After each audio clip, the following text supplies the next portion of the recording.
Vivien Leigh had long battled bipolar disorder, but when filming Ship of Fools, one episode ended in an utterly horrific turn.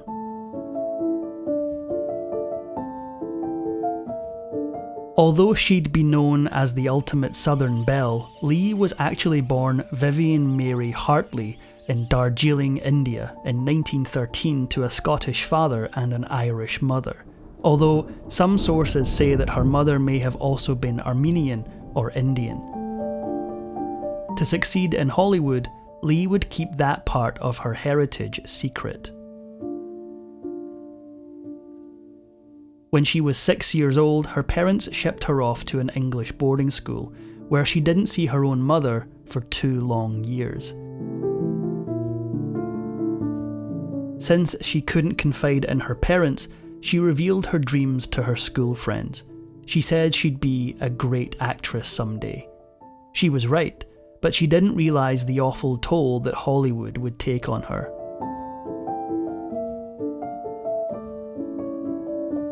In the 1930s, Leigh fell head over heels for Herbert Lee Holman, a lawyer who was 13 years older than her. Even though she had been studying acting at the prestigious Royal Academy of Dramatic Arts, she dropped out to be with Holman. The mismatched couple got married on December 20th, 1932, and unfortunately their honeymoon phase wouldn't last long. Leigh gave birth to her daughter Suzanne a mere 10 months after she and Holman walked down the aisle, at just 19 years old. As Leigh started to act, her agent told her that Vivien Holman simply wouldn't do. After rejecting several cringe-worthy suggestions from her agent, Leigh took her new last name from her husband's middle name. She also changed Vivien to the much more sultry Vivian. With her new name, she was ready to claw her way to the top of Hollywood, no matter the cost. In 1935, Leigh got her big break. At 22 years old, she booked the role of the risque Henriette in the scandalous play The Mask of Virtue. Her performance received standing ovations and widespread critical acclaim, launching Leigh's whirlwind ascent to Hollywood's top tier. During the play's run, she attended another play starring England's most exciting new actor, Laurence Olivier. Little did she know, that trip to the theatre would change her life. As Leigh gazed at Olivier, she told a friend she was going to marry him, ignoring the fact that A, she was already married, and B, so was Olivier. Vivien Leigh was one gutsy lady. After Laurence Olivier bowed to the adoring crowd, Vivien paid him a sneaky visit in his dressing room. After introducing herself and chatting with the up-and-coming thespian, Leigh coyly kissed him on the neck as she sauntered out of the room. Obviously, he was smitten. After her star turn in The Mask of Virtue, Leigh immediately signed a huge contract with a producer and made a big-budget movie called Fire Over England. The movie was a major coup for Leigh's career, but the real appeal wasn't the script, it was the co-star, none other than Laurence Olivier. It didn't take long for the actors to strike up a passionate affair. Olivier and Leigh started out as co-workers, then became friends, then lovers. On paper, they shouldn't have been together. Both were married with young children, but the heart wants what it wants, I guess. Olivier left his wife and toddler son less than a year after he met Vivien Leigh.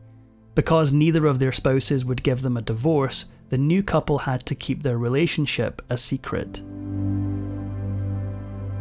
In 1937, Vivien Leigh had the world at her feet. With her career on the upswing and a handsome actor by her side, she seemed unstoppable, until mental illness reared its ugly head. When Leigh played Ophelia on stage in Hamlet, she had a bipolar episode.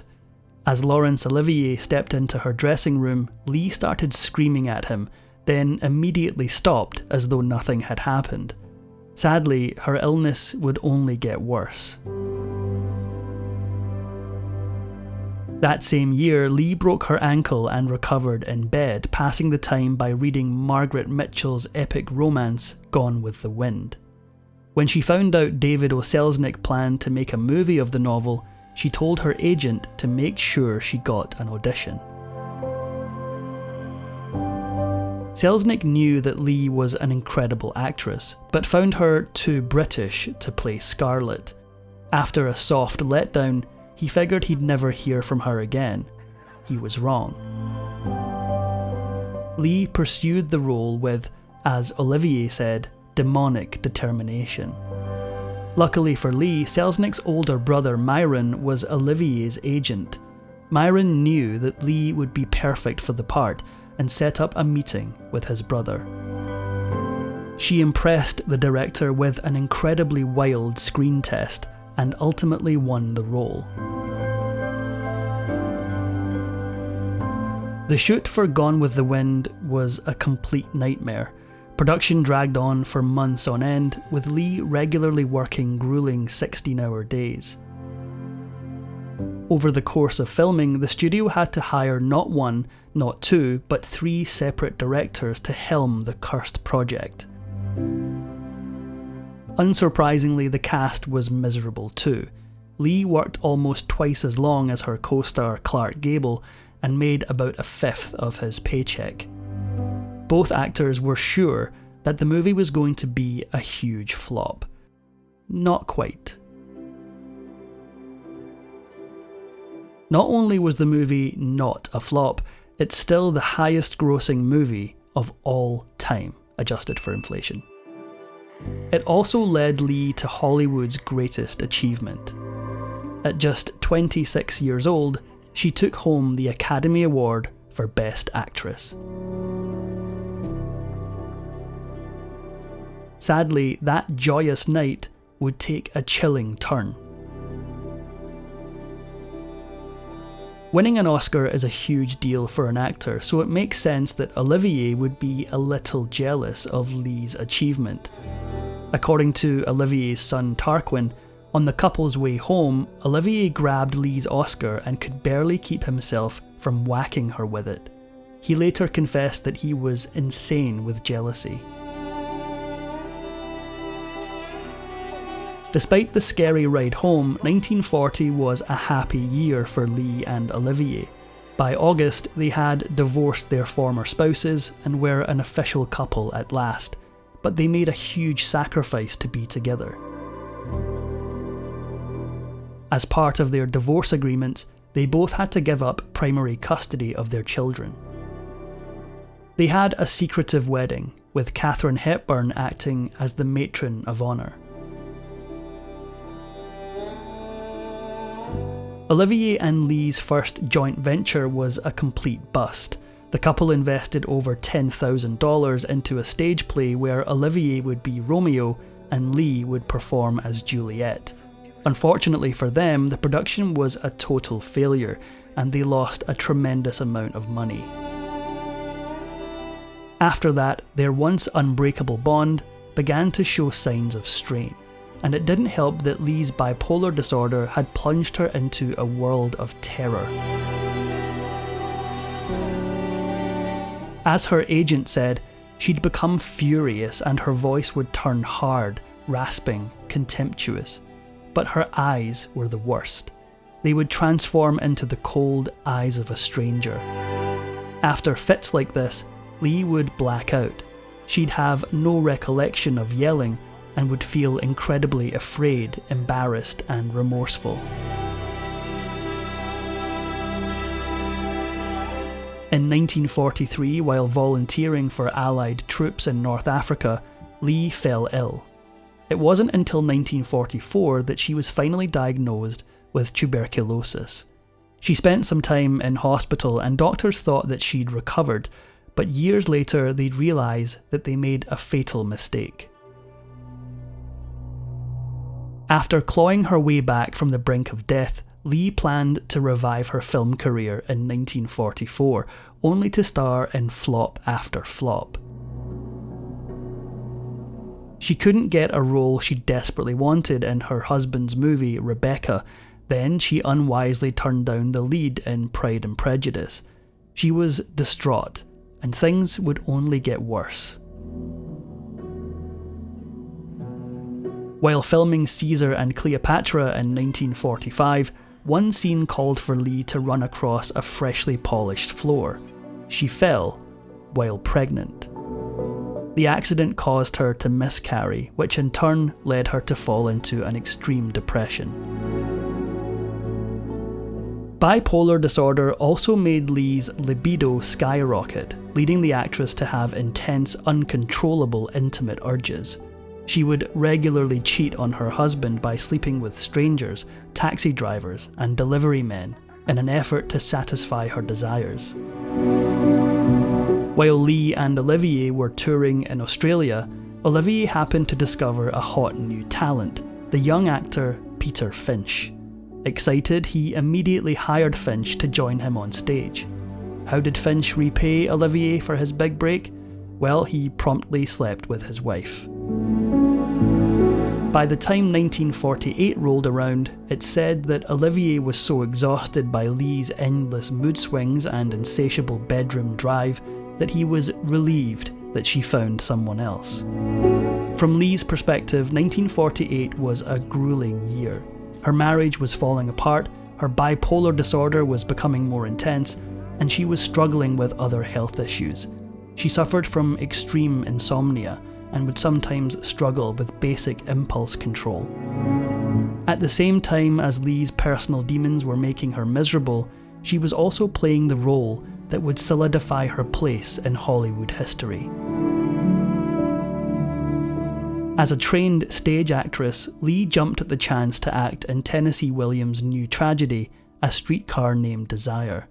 Her performance as Blanche Dubois earned rave reviews, but the role took a horrible toll on Leigh's mind. Few characters are as tragic, as desperate, or as doomed as Blanche Dubois. After inhabiting Blanche's fractured psyche for over 300 performances, Leigh admitted that playing the role tipped her into madness. When Hollywood decided to adapt the play for the screen, Leigh once again had to fight for her seat at the table. Even though the director didn't think she'd be right for the part, Leigh convinced him. During filming, Marlon Brando apparently wanted to strike up an affair with his glamorous co-star. According to him, the only reason he didn't pursue her was because of his friendship with Olivier. Leigh picked up her second Academy Award for her performance, but as with her last Oscar, she would go from victory to complete despair in a painfully short time.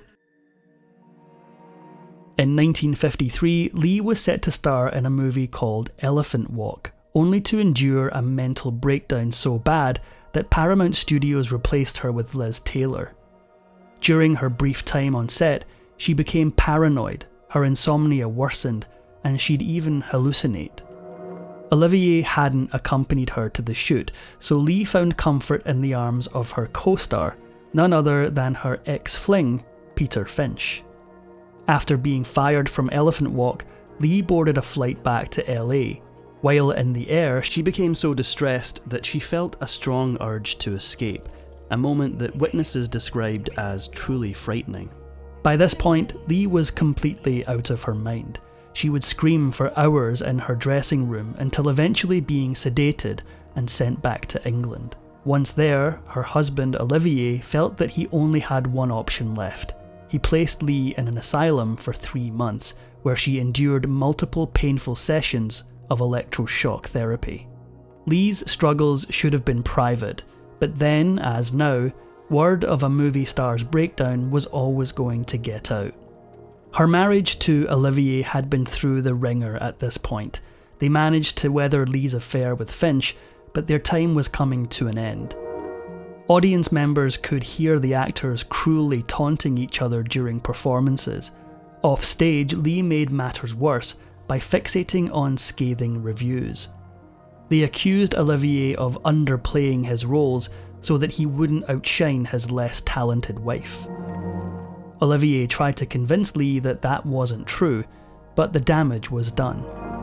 In 1956, 44-year-old Leigh had yet another miscarriage, and like the last time she lost a baby, she fell into a horrible, depressive spiral. Losing her baby while playing another tragic Shakespearean role proved to be a bad combination for Vivien Leigh. While touring Europe for a production of Titus Andronicus, Leigh had a breakdown. At one point, she went into a public park without any clothes on. Later, she flew into a rage and beat Olivier with a wet towel, leading him to throw her across the room. After almost 20 years with Leigh, her latest breakdown proved to be more than Olivier could take. He left her and settled down with Joan Plowright. Looking back, Olivier said that he would never love anybody as much as Vivien, but because of her mood swings, he couldn't stay with her. With that, the once unbeatable couple went their separate ways. While Olivier was romancing Joan Plowright, Leigh quickly fell into the arms of the actor Jack Merivale. He was well aware of her bipolar disorder and assured Olivier that he'd take care of her. With Leigh in safe hands, Olivier officially divorced her in 1960. After the divorce, Olivier tried to stay amicable with his ex-wife. He wrote her a letter where he thanked her for handling their breakup nobly and bravely and beautifully, even though it must have been horrible for her. After her marriage ended, Leigh's behaviour became even stranger than usual. She once rented a car and became so upset by its colour that she demanded to have it repainted. She also insisted on taking her Renoir and Picasso paintings with her everywhere she went. When she signed up to act in a play, she hoped the creative outlet would help. Unfortunately, she was wrong. In 1963, Leigh starred in a stage musical called Tovarich. It was, in a word, a disaster. Leigh had an intense breakdown that made her blank on her lines, sing songs up to 3 times too fast, and even assault her own co-stars, while they were on stage with a full house watching. Her behaviour was so uncontrollable that at one point she had to be restrained and sedated. Even through immense pain though, Leigh won a Tony Award for her performance. Vivien Leigh had long battled bipolar disorder, but when filming Ship of Fools in 1965, one episode ended in a horrific turn.